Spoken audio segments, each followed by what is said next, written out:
Nangunot ang noo ni Jonah nang harangin dyan ng lalaki bago pa siya makarating sa pinto ng room kung saan nakakonfine ang ampon ni Janina. Alam niyang naroon din si Timothy at gusto niyang makita. Sorry po, ma'am, pero mahigpit ang bilin na bawal magpapasok ng bisita na walang permiso nila. Magalang na ani ng lalaking humarang sa pinto. Asawa ko ang nasa loob kaya bakit mo ako pinagbabawalan? Singhal ni Jonah sa lalaki. Ipaalam ko po na narito kayo, magalang pa rin ani ng lalaki sa katumalikod. Gusto sanang sumilip ni Jonah sa pinto, ngunit ang bilis na naisara iyon ng bantay. Gusto niya rin sanang makita ang bata, dahil kahit larawan ay wala siyang makita na ipinagtataka niya. Curious kasi siya at mukhang pinangangalagaan na rin ni Timothy. Ilang sandali pa ay lumabas na ang bantay kasunod si Timothy. Ano ang ginagawa mo dito? Nakakunot ang noo na tanong ni Timothy sa babae. Honey, ilang beses ko bang kailangang sabihin sa iyo na stop calling me honey, huwag mo ring ganitin ang title na asawa kita para makuha ang gusto mo. Matagal na tayong hiwalay at kahit kailan ay walang special na namagitan sa ating dalawa. Napahiya si Jonah sa bantay dahil sa mga sinabi ni Timothy. Mabilis niyang kinalma ang sarili at hindi dapat siya mukhang galit. Sorry, nasanay lang ako na ganoon ang tawag sa iyo. At sana ay hindi na maulit pa lalo na sa harapan ni Janina. Matigas na tura ni Timothy. Narito ako hindi para makipag-argumento. Nabalitaan kong na-hospital ang ampon ni Janina at gusto kong dalawin. Pag-iba na niya ng paksa. Ayaw niyang tumanggap ng bisita lalo na at nasa critical pang kondisyon ang anak niya. Aalis din agad ako at gusto ko lang makita ang bata. No. Matigas pa rin ani Timothy. Umalis ka na. Naiiyak na sinalubong ni Jonah ang matiim na mga titig ng binata. Bakit? Lahat na lang ay ipinagbabawal mo sa akin. Sa bahay, bakit biglang nagkaroon ng bantay at hindi ko maaring ilabas si Trix na walang kasamang yaya at bantay? Sumabog na siya sa galit. Wala akong tiwala sa iyo. Malamig niyang tugon sa dating asawa. Pakiramdam ni Jonah ay may patalim dya tumarak sa kanyang dibdib at ang sakit ng mga sinabi ng binata. Bakit? Garalgal ang tinig na tanong niya. Ano ang nagawa ko upang hindi mo pagkatiwalaan? Masama ang loob na tanong pa niya. Alam mo disdi iyong sarili ang sagot sa mga katanungan mo at hindi kailangang mag-explain. Umalis ka na at ayaw ka ring makausap ni Janina. Pagkasabi niyon ay tinalikuran na niya ang babae saka bumalik sa loob ng dilid. Nangangalit ang mga ngipin at kuyom ang mga kamay na sinundan ng tingin ni Jonah ang nakatalikod na binata. Pagkasara ng pinto ay matatalim na tingin ang ipinukol niya doon bago tumalikod. Pagbalik ni Timothy sa silid ay gising na ang bata. Nang mapatingin ito sa kanya ay napangiti siya. How are you? Nagtatanong ang tingin ni Marian sa ina at hindi magawang ibuka ang bibig dahil sa oxygen mask na suot. Anak, siya ang Daddy Timothy mo. Siya rin ang nagligtas ng buhay mo. Parang gustong maiyak ni Timothy dahil sa tuwa at ganoon ang pakilala sa kanya ng dalaga sa bata kahit hindi pa nito alam ang katotohanan. Hindi pa niya sinasabi ang tungkol sa kambal ang anak nila dahil ayaw niya itong umasa. Kailangan muna niyang hinatayin ang result ng CT test bago sabihin dito. Hinawakan niya ang munting daliri ng bata at maingat na hinaplos iyon. Naiiyak na pinagmasdan ni Janina ang anak at ang lalaking bumubuo ngayon sa pagkababae niya. Kita sa mga mata ng bata na masaya ito habang nakatitig kay Timothy kahit may iniinda pang sakit sa katawan.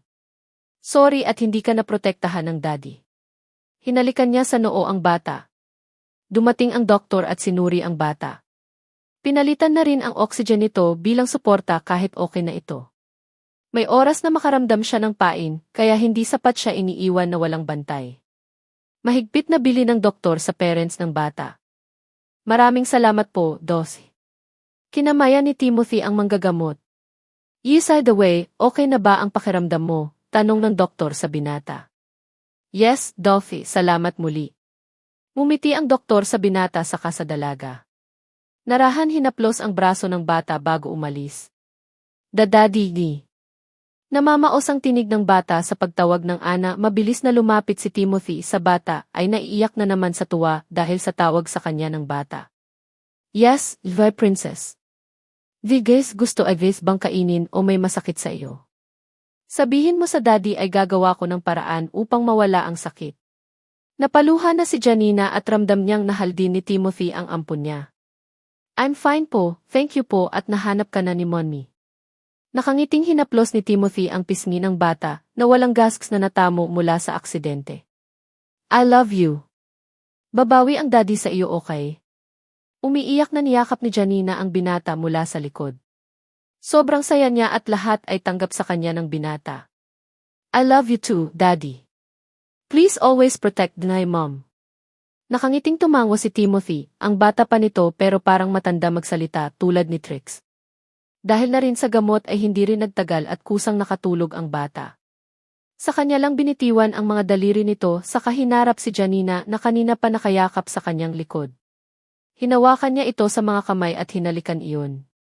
Nakita ko si daddy. Tonong nanlulumong ani Janina. Gusto mo ba siyang tulungan o kunin sa poder ng iyong madrasta? Malumanay niyang tanong sa dalaga. I hate him pero nang makita ko ang kalagayan niya kanina ay nasasaktan ako. Hindi ko alam kung ano ang dapat gawin sa kanya. Naluluhan niyang pag-amin sa binata. Understand, don't at ako na ang bahala sa kanya. Sa ngayon ay focus ka muna sa pag-aalaga kay Marian.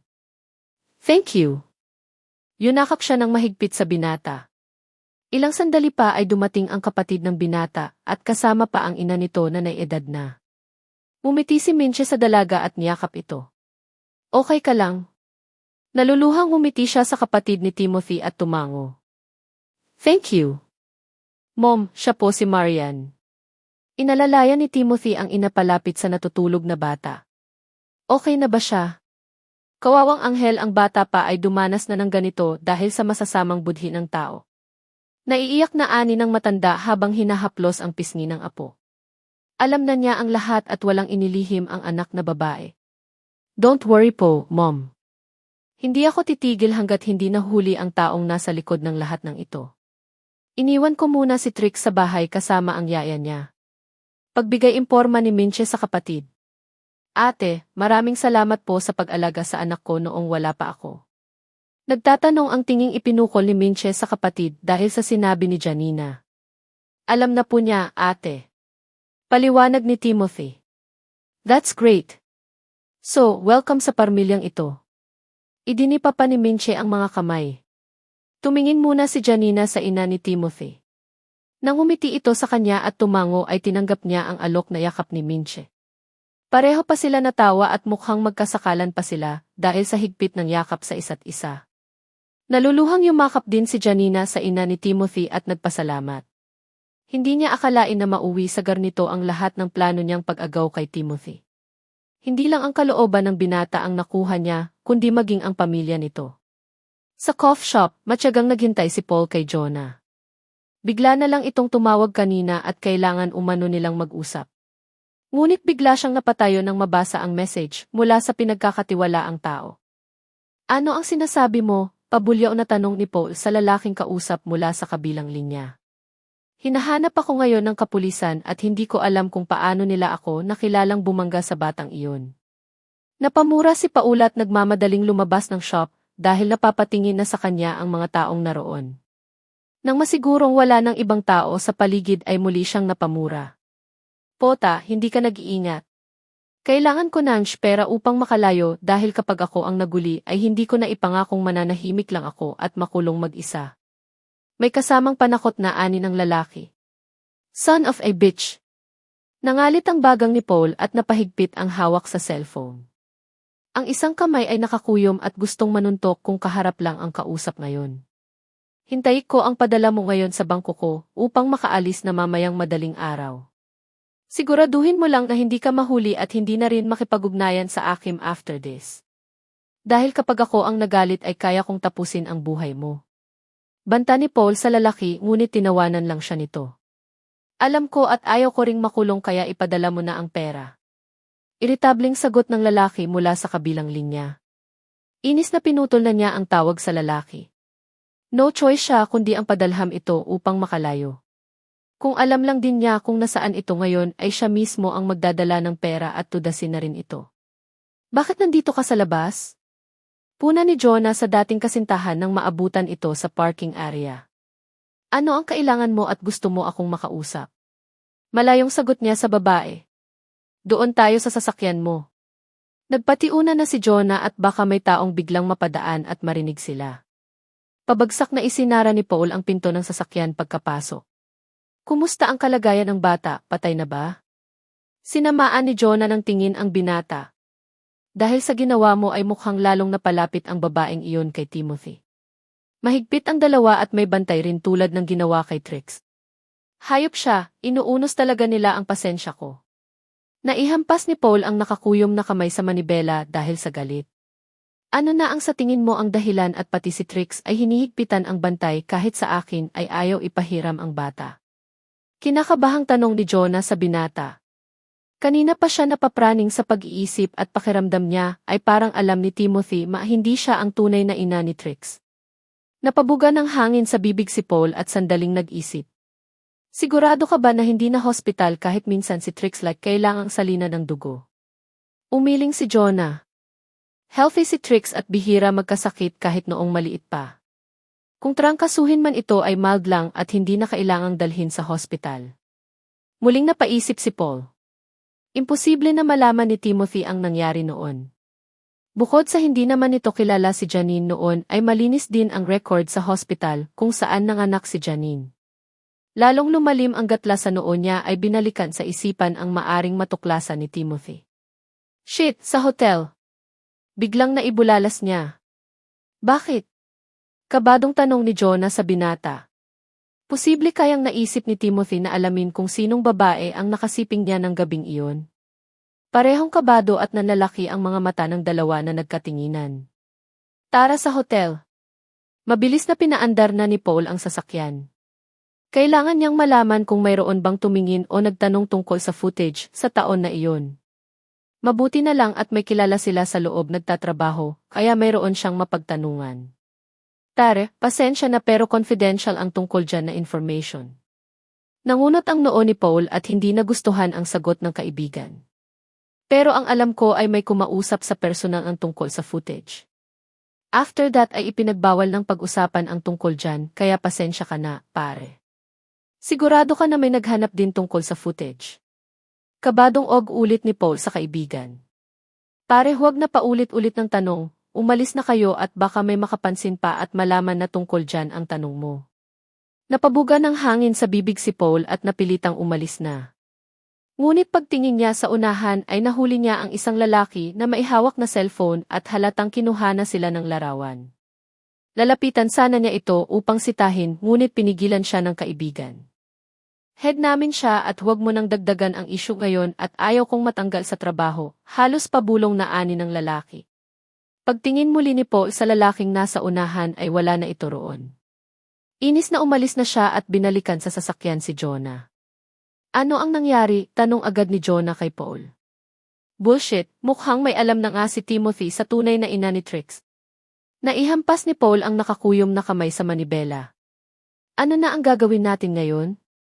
Kabadong tanong ni Jonah sa binata. Bumalik ka sa bahay ni Timothy at gumawa ng paraan na maitakas si Trix. Ikaw pa rin ang ina sa papel ng bata, kaya maari mo siyang isalay sa eroplano at ilayo pansamantala.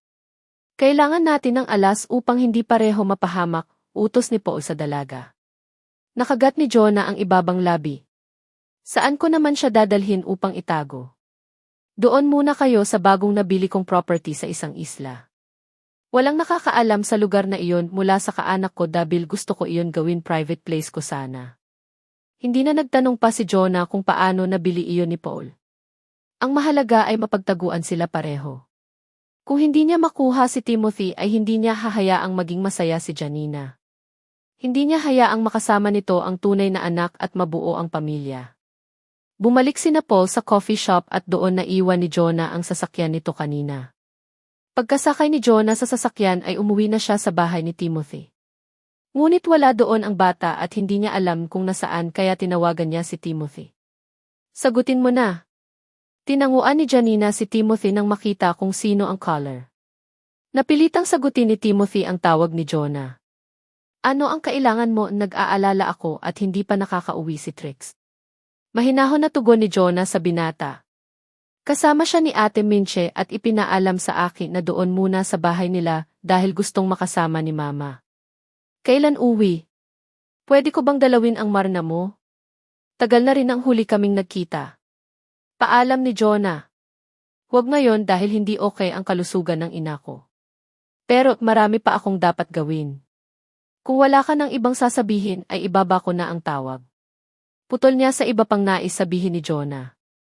Inis na ibinato ni Jonah ang cellphone sa kama nang wala na sa kabilang linya ang kausap. Hindi man lang nito hinintay ang sagot niya bago pinutol ang tawag. Ilang sandali pa dinampot niyang muli ang cellphone at tinawagan si Paul. Napakura si Paul nang malaman na wala sa bahay ang bata, pamanmanan ko ang kapatid niya. Maghanda ka lang at kapag nakuha ko ang bata ay kailangan mo agad umalis. Tumango si Jonah kahit hindi siya nakikita ng kausap. May tiwala siya kay Paul at alam niyang gagawin nito ang lahat upang hindi lang sila makulon lalo na ito. Alam niyang gagamitin siya nito at ang bata bilang pananggalang kay Timothy. Pero hindi na niya iniisip iyon. Ang mahala ay makalayo siya at mapaiyak muli si Janina dahil sa ikalawang pagkakataon ay mawala ang anak nito. Sa hospital, napatayo si Janina nang bumukas ang pinto at iniluwan yon si Minche, kasama na si Trix. Mommy! Patakbong lunapit si Trix sa dalaga. Naiyak na niyakap niya ang bata at pinupog ng halik sa pisngi. Alam niyang hindi pa nito alam ang katotohanan at hindi pa maaring sabihin. I miss you so much. How's your day? Tumingala si Trix at ngunit. Miss you too, Paul, Tita Minche said na may sakit ang kapatid ko. Napaluha si Janina at muling niyakap ang bata. Nakakatuwa lang at ang dali ora dito tanggapin kung anuman ang natutuklasan na related sa kanya. Binuhat ni Timothy ang anak at inilapit sa natutulog na kapatid nito. Daddy, she looks like me. Manghang pinakatitigan ni Trix ang batang natutulog. Okay lang po ba siya? Bigla naman siya nalungkot nang makita ang ilang bandage sa pisngi at noo ng bata. Of course because she's your sister. And as of now, nagpapagaling pa ang kapatid mo kaya tutok kami ni Mommy sa pagbabantay sa kanya. Nakangiting paliwanag ni Timothy sa anak. Don't worry about me po, Mommy and Daddy. I'm strong po at hindi kailangan ng alaga. Lahat din po ng sasabihin ninyo at ni Tita Minche ay susundwaloy ko upang hindi kayo mag-alala sa akin. Nagpapasalamat ang tinging ipinukol ni Janina kay Minche.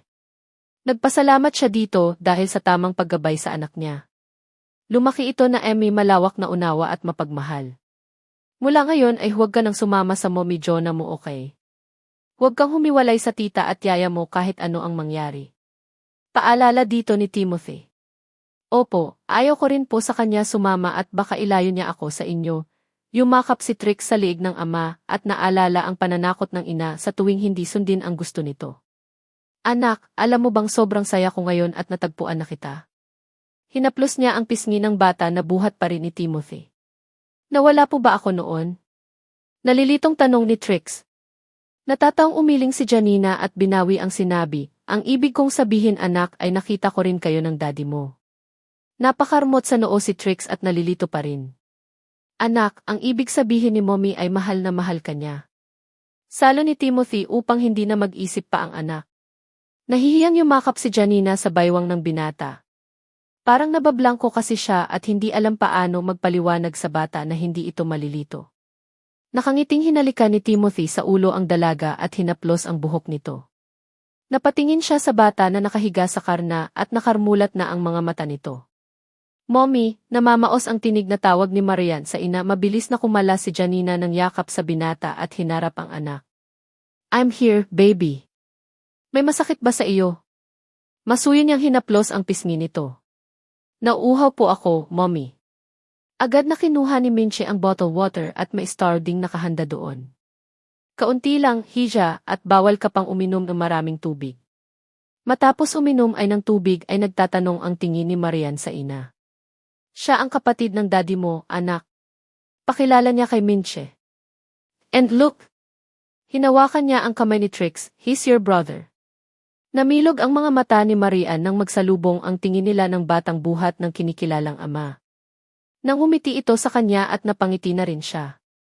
Hello, my cute little sister. Kumaway si Trix habang nakangiti. Marahang umangat ang kamay ni Marian at gustong abutin ang kamay ng kapatid. Mabilis na ibinaba ni Timothy ang anak at pinaupo sa tabi ng kapatid nito. Nakakatuwa pagmasdan na magkasama na ang dalawa. Wala pa man ang result pero sure siya na si Marian ang isa pang anak na napawalay sa inha nito noon. Napakuha si Minche dahil sa tuwa habang pinagmamasdan ang dalawang bata.